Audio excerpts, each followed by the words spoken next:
Hey folks, it's man once again, and welcome to another edition of the IMDB Files. And I want to make about 2 or 3 of these because, for those who don't remember, I made a couple of these videos called the IMDB Files, where I go on the website IMDB and I try to look at the lowest rated films of that year, see what they are, and give my thoughts on them.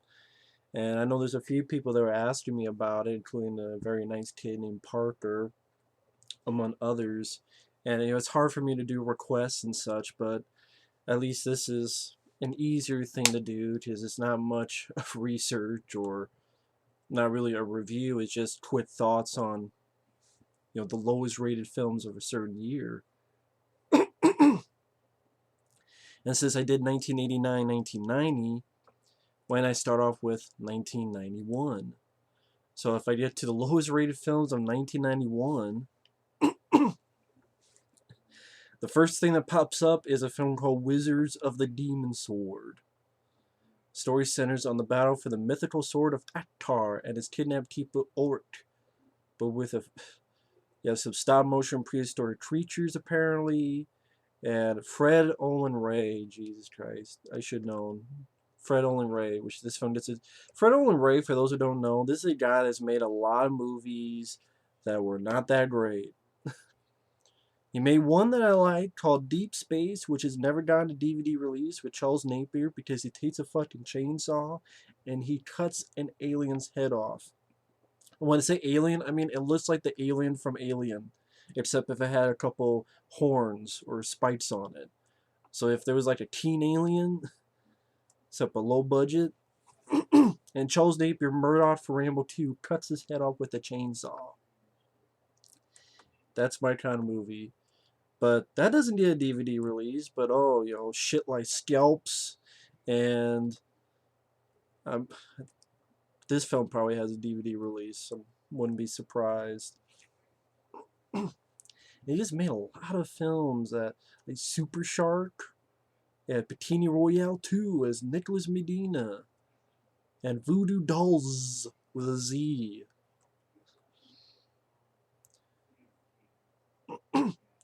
Next up in 1991, we got The Crawlers. People from a small town are attacked by evil radioactive tree roots growing in the forest.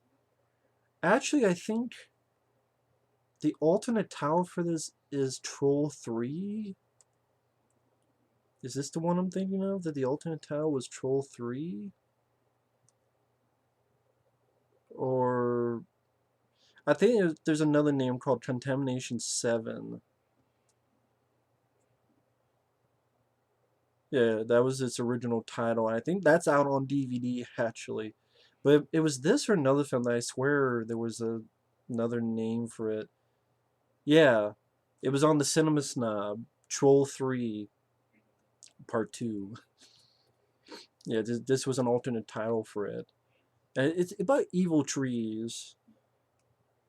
It's still not as funny as The Happening, but yeah, I know there's Day of the Triffids, which I still haven't seen, but I don't know, when you have evil trees, unless you go just the fun route, like the fun, over the top, bloody tree roots crawling in your veins and popping out your face, and with practical effects, like a tree root going in and under your skin, with that icky factor and popping out your eyeballs. Now, if you go like an over the top, gory, practical effects 80s type of route, it would work in a fun way. Or you have shit movies like The Ruins, produced by Ben Stiller, where the trees, they mimic, you have these flowers that mimic the sound of a cell phone.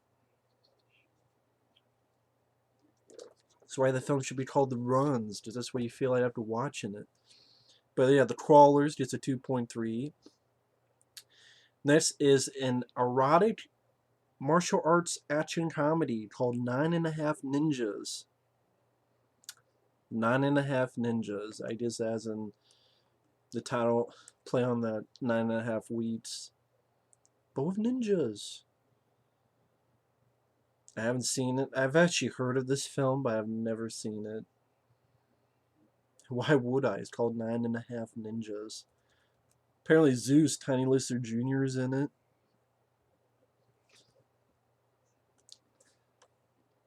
Title kind of speaks for itself. You see, you have a film called Virgin High.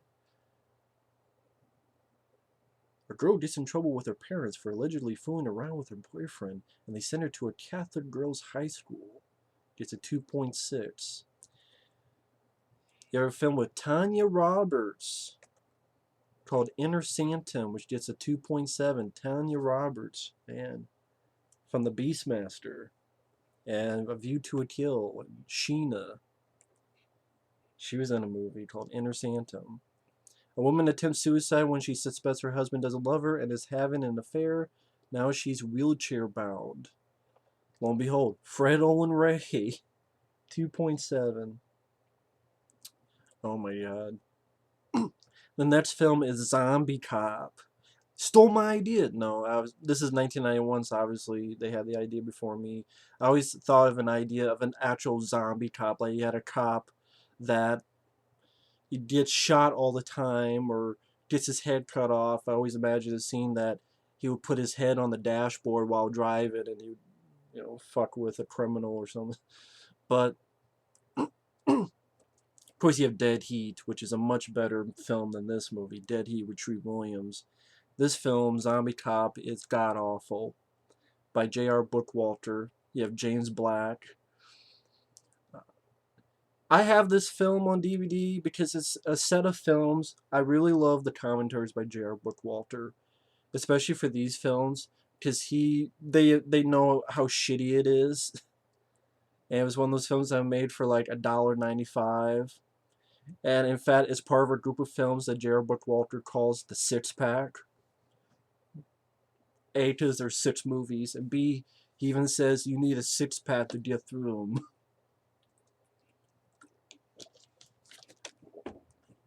them. But yeah, Zombie Cop is god awful. It looks like it was shot on a camcorder, an 80s camcorder. The acting is absolutely piss poor. It said Zombie Cop. There's a lot of talking in very, very cheap places. Literally looks like something that you and your friends would make. It literally is that kind of production quality. People get shot. There are no squibs. He looks more like a mummy cop with bandages than a zombie cop. It really is that cheap looking. Don't blame me. Look it up on YouTube. Zombie Cop. 2.7 could be even too high. I mean, but the commentary is pretty fun. Because again, they know how it is and make fun of it. It's entertaining. But the movie itself is god awful. But the director would tell you that it was god awful as well. I think that's why I find it fun, is because the director's not. Jared Bookwalter doesn't think Zombie Cop is some masterpiece. It's like, hey, we were having fun with some friends, some shits and giggles, but yeah, it's not that good of a movie.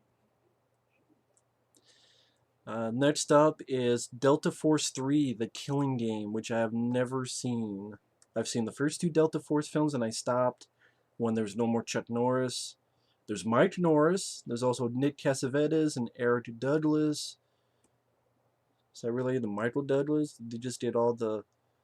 What it is, they just did everyone who is related. Like Nick Cassavetes, Eric Douglas, Mike Norris, Matthew Penn. Is that related to Sean Penn? Sam Furstenberg, wow. The guy who did American Ninja 1 and 2. Did Delta Force 3.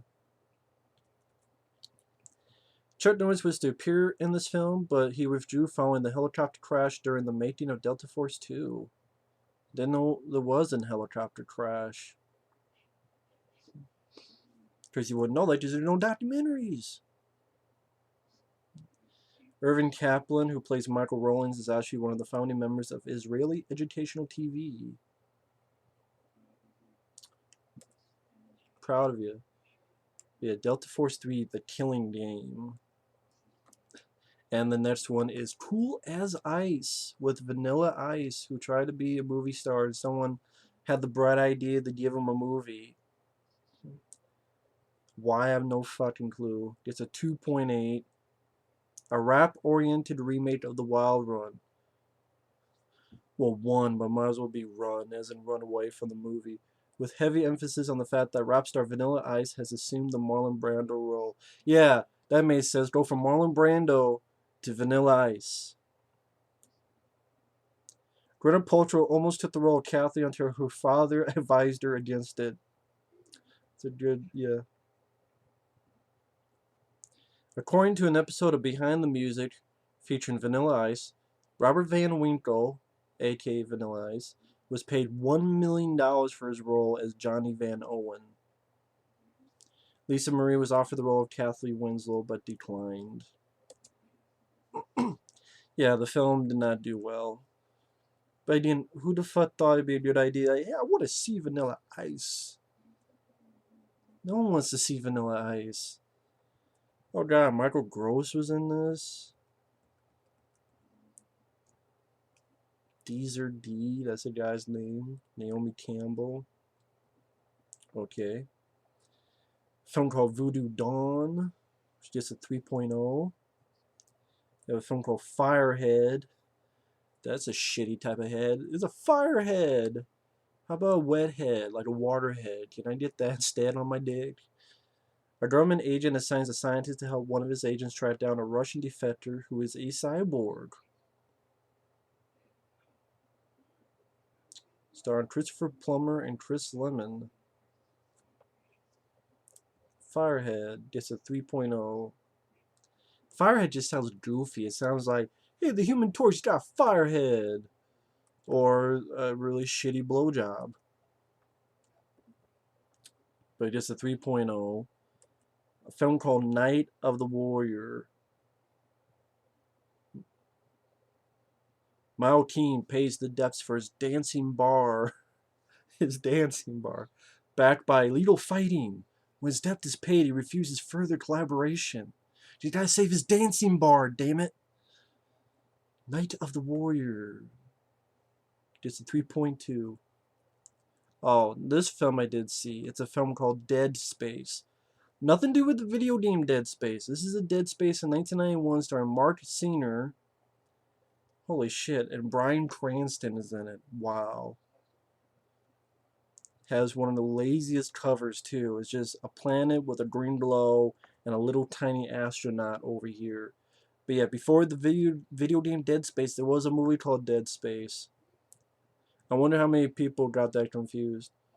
But yeah, there's a 3.2. It deserves it. It's pretty much a shitty remake of Forbidden World. That's really what it is. Forbidden World was not that fantastic, but Forbidden World I can enjoy. That one I can enjoy because I don't mind the lead guy, the tits, the gore, the gooey special effects. Like, I can have fun with Forbidden World. But there are better movies. I mean, I like Galaxy of Terror more, but Forbidden World I can enjoy. Dead Space is a shitty version of that. Shot in 17 days. Director Fred Yowell did not see the script until the first day of shooting. That shows how great it was. It was a boring version. It's not much gore, not much tits, not much gooey effects. A very dry, boring, forgettable piece of shit movie. Which I have on DVD because it was in a 2-pack with The Terror Within. Why? Why don't you put The Terror Within 2? Which is not that good of a movie either. But that makes more sense when you have The Terror Within 1. But no, they said Dead Space, a shitty remake of Forbidden World. Killer Tomatoes Strike Back was just a 3.2. Police assistant Boyle has to investigate cases nobody else wants to deal with. His latest case is about rumored cases of evil tomatoes attacking people. Together with tomatologist Kennedy Johnson, he tries to find the truth. It's called Killer Tomatoes Strike Back. I mean, Oh wow, and John Witherspoon, who was in Friday and all the Friday films, he's in this film. I'm just curious, what does he play in this Killer Tomato Strike Back?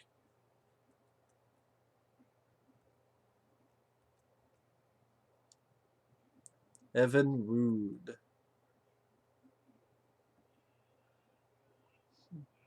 Oh, Crystal Carson is the tomatologist. It's fucking Killer Tomato. I don't know why there's so many sequels to that. Although I didn't watch the one with George Clooney. I actually have fun with that one. Next up is a film called Future Kid with Don the Dragon Wilson. This is a guy I've never cared for as an actor and really never cared for as a martial artist. I respect what he's done in real life, but in film, for the films I've seen, doesn't look that impressive. It looks herky-jerky or I don't know. But there's a couple of films I don't mind. There's Cyber Tracker I didn't mind. But this is Future Kid 3.2. On Earth in the future, Don the Dragon Wilson takes on a sinister corporation that trades in black market human body parts. He single-handedly manages to restore law and order. There's more to the plot, but I don't care. Maid Foster, Chris Penn. Is this the one, or I swear there's a movie he did, Don the Dragon Wilson, where at the end you found out it was a dream, or you found out none of it really happened, or you found out that it was going to happen in the future, but it's like one of the Maid Foster, someone is psychic. Kind of like the ending of what was that Nicolas Cage movie? Next, but might not be this movie. Might be another movie. But I remember being really crap. But yeah, Future Kid gets a 3.2. So you have a film called Wishman, which is a 1. Oh, actually, no. I got the wrong one. There you go. Damn, I got so excited, actually. I got so excited about Don the Dragon Wilson's film. Actually, fuck. Damn it, I actually got off the damn thing. I actually accidentally clicked delete. Shit. Damn it, now I gotta find it again. Pretty much what you do is you go to advanced title search on IMDb and you click on feature film. You go to the release date. You click in 1991 and January to 1991 December. Go down a little bit more. Under languages, you click English, and then you click at the bottom search. Then you click on user rating a couple times, so you get the highest rated films, which is stuff like The Silence of the Lambs and Terminator 2, and you get the lowest rated films. Shit like Future Kick. Or Do or Die with Pat Morita and Eric Estrada. A silly sex romp disguised as an action espionage film where two beautiful American special agents are given a head start by an Oriental crime boss. Do or Die. 1991, 3.2 by Andy Sidaris.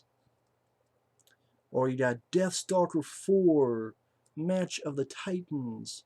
I've never seen a Deathstalker movie, but it gets a 3.3. This stars a guy named Rick Hill. Cool cover art. I'm sure a shit movie, but honestly, I've never seen a Deathstalker movie. Isn't there like a 4-pack or something? But I've never seen it. There's a Gary Daniels film called Capital Punishment with Gary Daniels, David Carradine. It's a 3.3. And it's so good that there's not even a plot on IMDb for it. That shows how much they care about it. It's called Capital Punishment. Alligator 2, The Mutation, which gets a 3.4. Alligator 2 which stars Joseph Bologna, Dee Wallace, Richard Lynch, I believe. Yeah, Steve Railsback has a small role. Alligator 2 is just a very not that good version of Alligator 1. I mean, the first Alligator, it had better direction. It had definitely had a better script by John Sayles. Had more, I think, had a better lead. Joseph Bologna is there, but he's definitely not as good as Robert Forster. Once again, it's an alligator killing people, but I don't know, it didn't seem as frequent, or it seemed a bit more boring.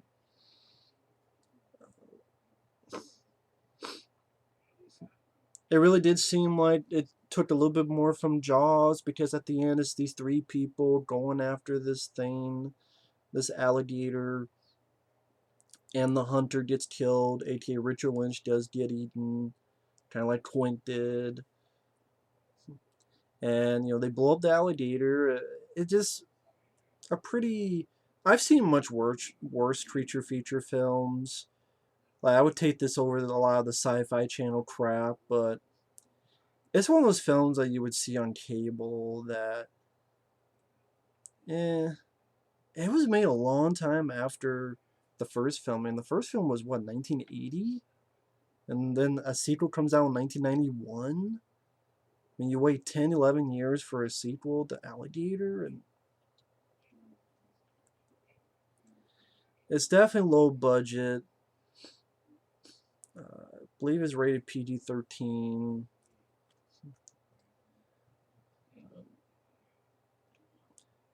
Hell, even the guy in IMDb doesn't know the movie because he says the police officer is played by Steve Railsback, and Steve Railsback doesn't even play the police officer. He plays the industrial guy who who cares if there's an alligator? We need to get our money. Joseph Bologna, whatever the hell his last name. He's the hero, and he was there, but I wasn't really a big fan of him. But yeah, Alligator 2 just not much to run home about. Yeah, American Kickboxer in 1991, 3.4. Kickboxing champion BJ. Don't name your kickboxing champion BJ. Because anyone says BJ, I'm like, yes sir, thank you. Or yes ma'am, thank you. Or both. Go both ways, like the door swings both ways. BJ, yes, I will. So Mr. Blowjob is jailed for an accidental murder thanks to the testimony of his arch nemesis, Denard.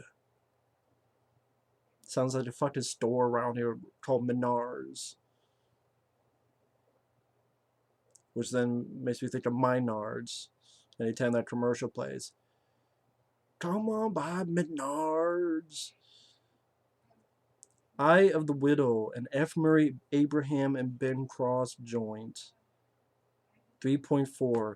A new international terrorist group attacked the castle of an Austrian prince during his party, but one of the guests, a CIA contractor, deals with them.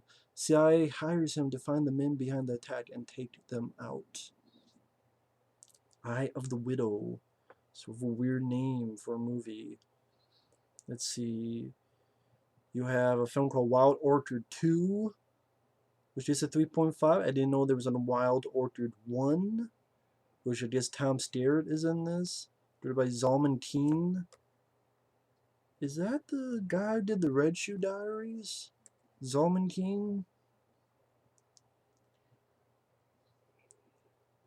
Yeah, I think so. The one hosted by David Duchovny. You have a film called Driving Me Crazy with Billy D. Williams and Dom DeLuise. It gets a 3.5. And this is that really the director for Driving Me Crazy? Let me get the full plot of this. An eccentric East German inventor slash defector travels to LA to sell a prototype revolutionary new car that runs on vegetables and produces no pollution, but he runs into one madcap after another to find a buyer and financier for mass production. Gunther Schmidt has built the ultimate car. It's going to take him to the top or push him over the edge. With Thomas Gottschalk as Gunther, Billy D. Williams, Dom DeLuise, Milton Berle, Michelle Johnson, Richard Moll, Morton Downey Jr., George Kennedy, Tommy Lister Jr., aka Zeus. Driving me crazy. Directed by John Turteltaub. If that name doesn't sound familiar, here's some of the films he made. We get to director.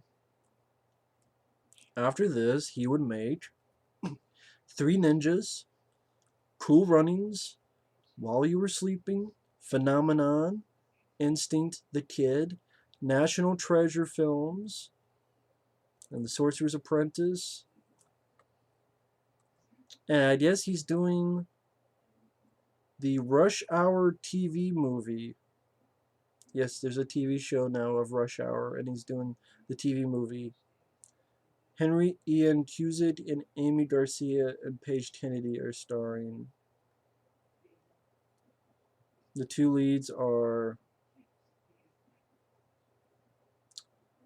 John Fu and Justin Hires as Lee and Carter. Why they think the Rush Hour TV show will work, I have no fucking clue, but alright. Let's see, getting back to it. Something called Maxim Zool, a sci-fi film with Adam West, which gets a 3.6. Police investigation of a series of mutilation deaths reveals that they were committed by an ancient demon. Adam West battling an ancient demon, or is it Adam West like in it for 5 minutes and then he dies or something? Well, he plays a professor, so probably in it. They enlist the help of a professor who is an expert in the field to fight the demon, and that professor is Adam West. Right. Wonder who the hell I've seen that. It's a film called Hang Fire from 1991, which gets a 3.6. A town has been taken hostage. Who will win the battle? Only the mighty will survive.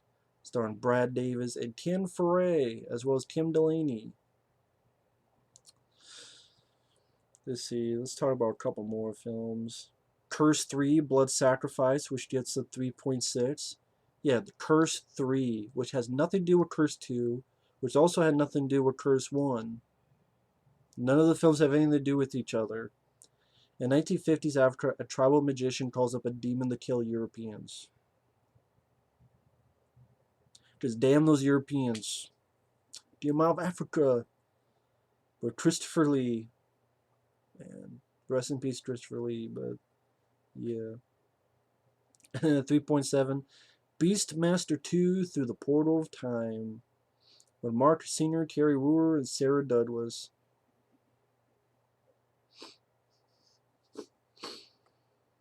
And I think Wayne Hauser was the bad guy in this. Am I right on that? Yeah. James Avery. Rob Zadar. Michael Berryman. Man, I remember seeing that when I was a kid, Beastmaster 2.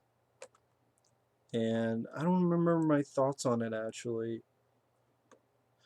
Sadly, I think I remember liking it more than the first film, but I have to see that film again.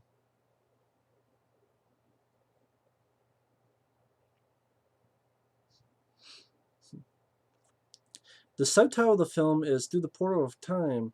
However, the film is not about traveling through a time portal of any kind. It's actually about traveling through a portal to a parallel universe where the 1991 Earth exists.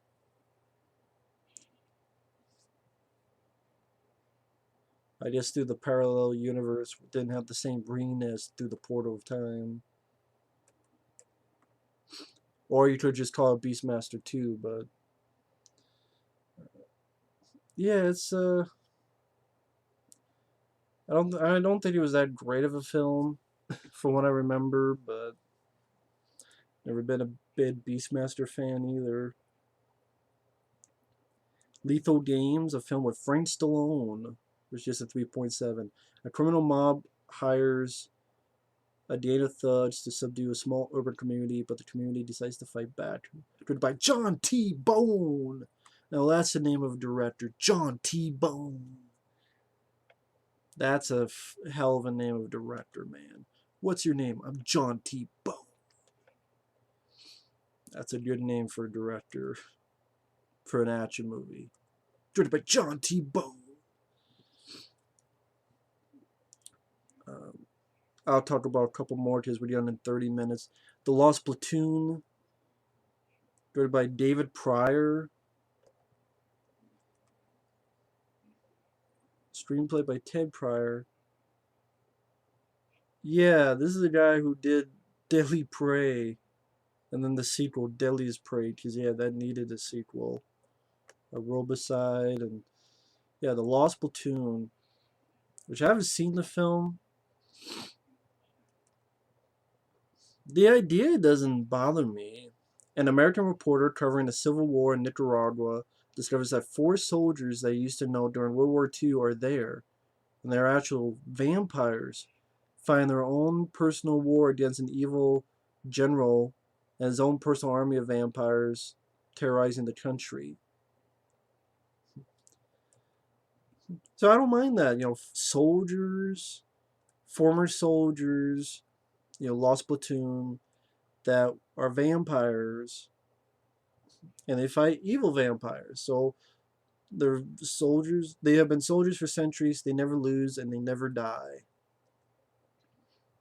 So if you're a vampire and then you're also a soldier, you just go from battle after battle, war after war,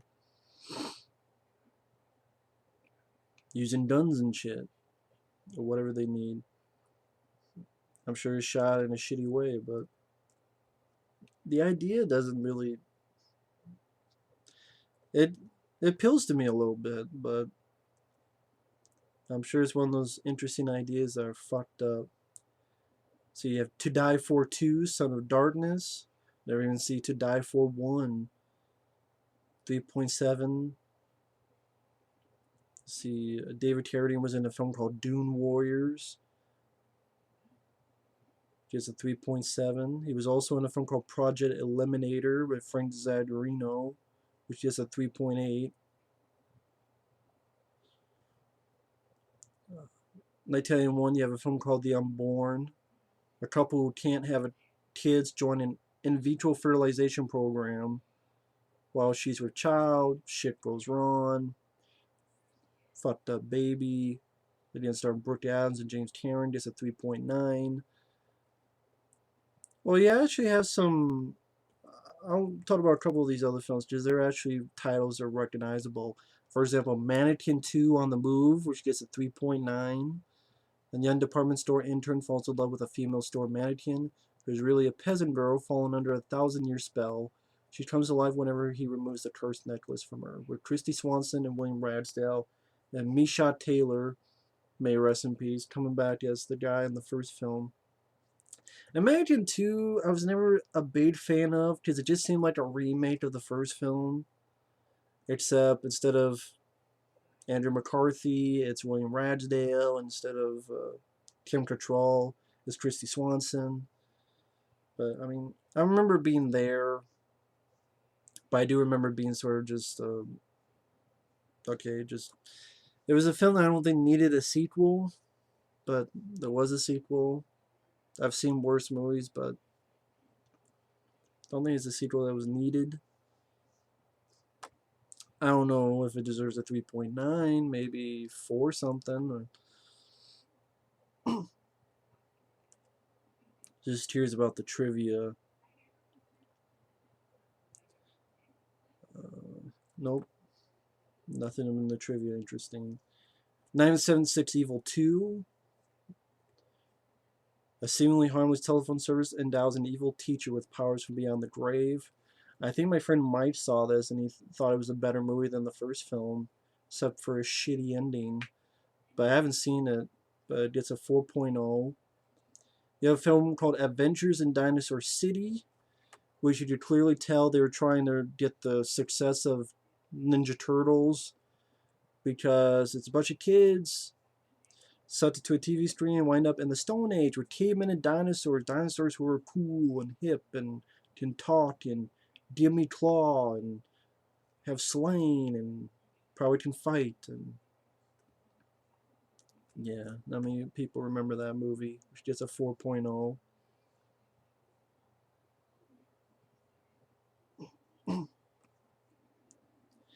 In his blog, Grade Aronowitz claims that he originally designed the dinosaurs as lankier and younger looking, more like teenagers with a kind of grease feel, before selling for a bulkier and older looking design.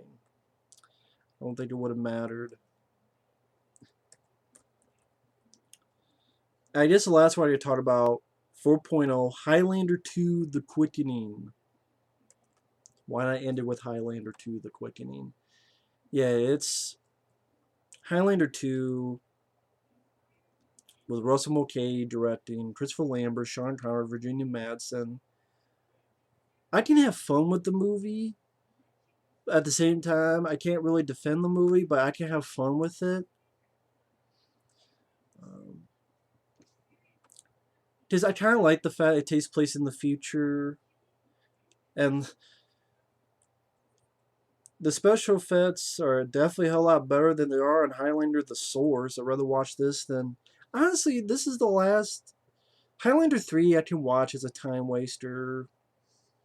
But this one... I don't understand what the genius idea was to make them aliens. Oh no, we'll fix it. So they travel they're from the past or the future past, future past. No, it doesn't make any fucking sense. But you fucked up. Renegade version, you try to fix it, but you're still like, yeah, what? So it's something.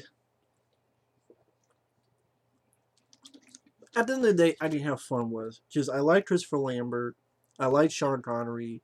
Michael Ironside, he's pretty much he's playing the same role as Clancy Brown, but I still like Michael Ironside. I actually don't mind the score, pieces of the score, and I like some of the action scenes. For example, I thought they did the scene here better than in He-Man, Masters of the Universe, with the flying on that floating thing and having a sword fight.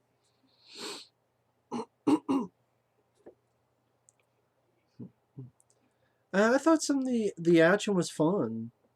And John C. Bedelia played a great weasel of a character. But yeah, and Sean Connery, he didn't really have much to do, but it was nice to see him back. And I like the fight scene at the end. And I have the newer DVD, so they fixed some of the special effects, which it does look better with that. Maybe that's why, because I'm thinking of that. I mean, I have fun with Highlander 2, The Quickening. But yeah, I can understand why people would have problems with it. Believe me, I can understand. The aliens? Oh no, they're from the future. No, they're from the past. But then the, but then the, it's like, yeah, you try to figure it out too. But it's one of those films I can watch as dumb fun. And I will admit, people are like, well, you don't like dumb popcorn fun? Yeah, this is the example. Highlander 2. Dumb fun. I mean, the first film is a better film. And to be honest, you only needed one Highlander because, there can be only one. And then there was only one. But then there's only one, but then they always come up with, oh no, there's some more. But there's only one. Oh, but there's some more. But there's only one. But then there's some more over here. Only in this one, that's like, the original cut was, they're from another planet, so that's us. Anyway. I like this. Grossly contradicts Highlander, its prequel. All subsequent Highlander films ignore Highlander 2 as if it never happened. Michael Ironside. Yeah, listen, I hated that script. We all did. Me, Sean, Chris, we were all in it for the money on this one. I mean it. Script read as if it had been written by a 13-year-old boy. But I'd never played a barbarian swordsman before, and this was my first big evil mastermind type. Figured if I was going to do this stupid movie, might as well have fun and go as far over the top as possible. All that eye rolling and foaming at the mouth was me deciding that if I was going to be in a piece of shit like that movie, I was going to be the most memorable fucking thing in it, and I think it succeeded. Christopher Lambert was so disgusted with the rewritten script that he wanted to drop out. Contractual obligations forced him to finish it. Roger Ebert called it the worst film of 1991.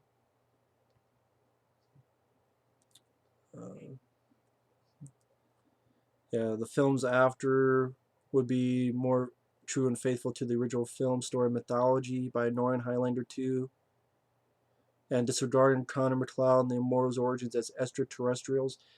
I don't know what the fuck that Russell Mulcahy was thinking, what grass he was smoking.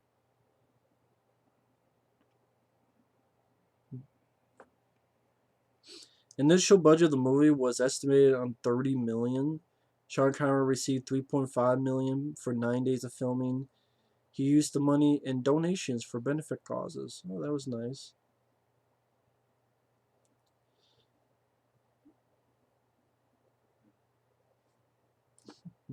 The idea of Highlander 2 came about because Christopher Lambert enjoyed working with Sean Connery and really got along with him, and Lambert wanted to work with Connery again for Highlander 2. Although Ramirez died in the first Highlander, a new story was written where Connor McLeod and Ramirez and the Immortals were aliens from another planet. Ramirez is brought back to life, where Connor undergoes the quickening and calls his name. Well, you could do that without the alien shit either, folks.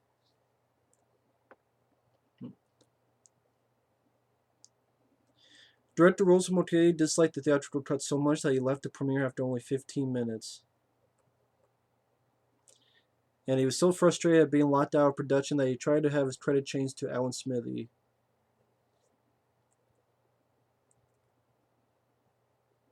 Originally, Ramirez was supposed to be in the film.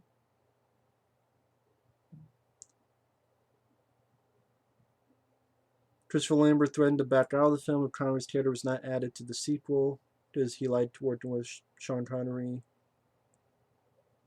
Yeah, the hoverboard fight scene I did enjoy.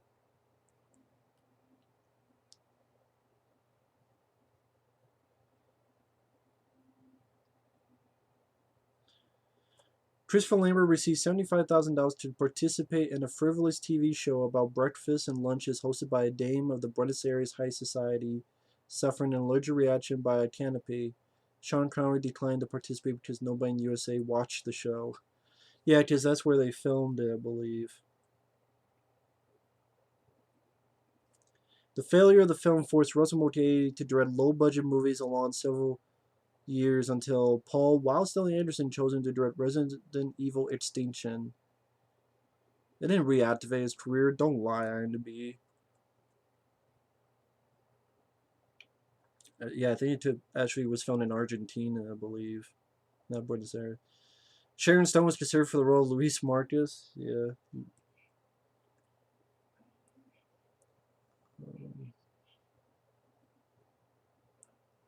Well, maybe yeah, Buenos Aires. Yeah, never mind. What am I thinking? Argentina, Buenos Aires. Duh. There's a lot of fucking info on Highlander 2. For the ready-to-air version, Russell Mulcahy and William H. Panzer wanted to change in order to integrate Highlander 2 into that legend. Instead of Connor Ramirez being banished from a planet to another planet, they changed it to Connor and Ramirez coming from Earth in the past, and the technology from the past allowing them to go forward in time to Earth. A new dialogue was written for the judges in the scene in the judges' chamber, where Connor and Ramirez were standing trial for their crimes in General Katana, and the judges observing Connor in the future through a hologram-like TV set. It's still all horse shit and bullshit. To recover the franchise, producers did make the TV series Highlander. Christopher Lambert declined to reprise his role, and the producers chose to create a new character, Duncan MacLeod, Adrian Paul. So, I guess the failure of the film said, oh shit, we gotta recover, so let's make a TV show, which I know a lot of people like the TV show. I guess Russell Mulcahy had a big confrontation with the producers. As a result, the hurried to finish the movie for a new script where the origin of the Immortals was on planet Zeist. And it tells about the differences.